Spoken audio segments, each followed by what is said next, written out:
Po sa ating lahat. Resulta ng check-up ni Beyonce, Edu Matamlay.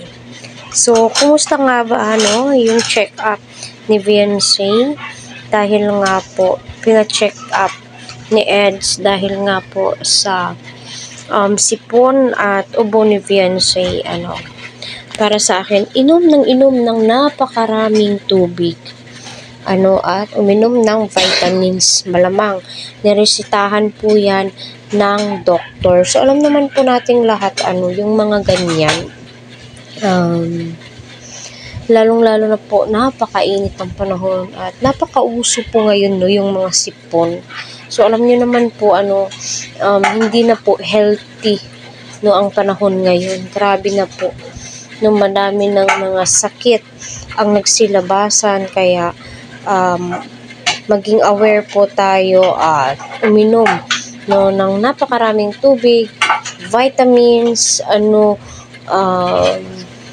healthy living kumbaga. Kasi alam niyo naman po, estudyante si Beyonce, kahit sino ay pwede po niyang nakakasalimuha. Kahit sino ay nakakasalimuha po niya.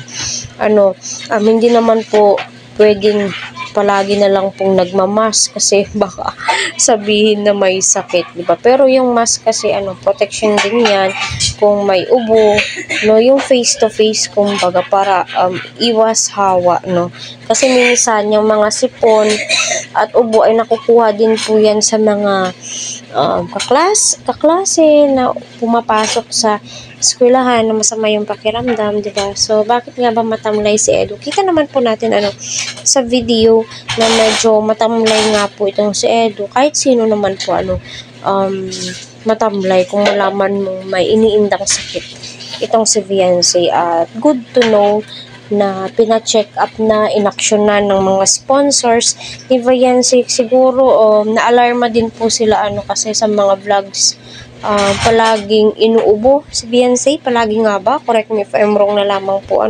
Kaya mas mainam din po na napacheck upan itong si Beyonce, kasi nga po makainom po ng tamang vitamins. Kailangan din pong uminom ni Beyonce ng vitamins para sa ganoon ay may protection siya sa mga may mga sakit, pagpalakas po ng kanyang immune system, di po ba?